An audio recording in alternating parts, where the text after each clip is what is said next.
Hello everyone, আজকে হচ্ছে travel episode 7। তো সকাল সকাল ভোর 6টা নাগাদ বেরিয়ে পড়েছিলাম সাঙ্গু লেক আর বাবার মন্দির দেখার উদ্দেশ্যে। আমাদের হোটেল থেকে বেশ অনেকটাই ডিস্টেন্সে ছিল আর আমরা অনেকটা টাইম গাড়িতে ছিলাম, তাই হই হুল্লোড় মজা করতে করতেই যাচ্ছিলাম। সকালবেলা বাইরের ভিউটা এত সুন্দর লাগছিল, সেটাই দেখতে দেখতে যাচ্ছিলাম। তো আমরা জুন মাসে এসেছি, তাই আমরা কোথাও বরফ দেখতে পাইনি। তো বাবার মন্দিরের ওইখানে ঘুরে ছবি টবি তুলে ভিডিও করে আমরা সাইডে ঝর্ণার পাশে একটু বসে গল্প করছিলাম। মানে আমি আর কোনো ভিডিও ক্যাপচার করতে পারিনি। তারপর চলে গেছিলাম সাঙ্গু লেক, যেটা ভীষণ সুন্দর, এত সুন্দর একটা চারিপাশের ভিউ, ভীষণ ভালো লাগছিল। জলগুলো ছিল বরফের থেকেও বেশি ঠান্ডা। এই লেকটার পাশে বেশ খানিকটা সময় কাটিয়েছিলাম, যেহেতু এখান থেকে আমাদের সোজা হোটেলে ফিরতে হবে।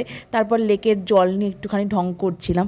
সেগুলো করার পর আর কি আমাদের বাড়ি যাওয়ার সময় হয়ে গেল। আর যাওয়ার পথে যখন কাঞ্চনজঙ্ঘা পড়েছিল তখন এই ভিডিওটা তুলেছিলাম।